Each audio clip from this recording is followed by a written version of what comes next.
がお寺の方で飾られていたそうです。 근데 오도 갔을 때 では、上流に進みましょう。ちなみにこちらが一番の最下流です。一番下へと。ここで物を落とすと回収できないよ。注意して。貯金の携帯電話は2つくらい落ちてるからね。潜って取りに行ったみたいだけど回収できなかったって言ったから。ここで物を落とすと終わり。気をつけてくださいよ。では進んでいきますが、今度は子供たち皆さん、今度は左手前。前の島見て、前の島。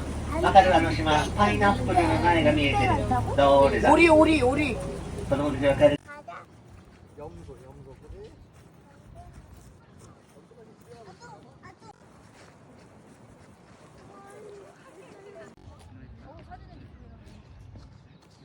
10원.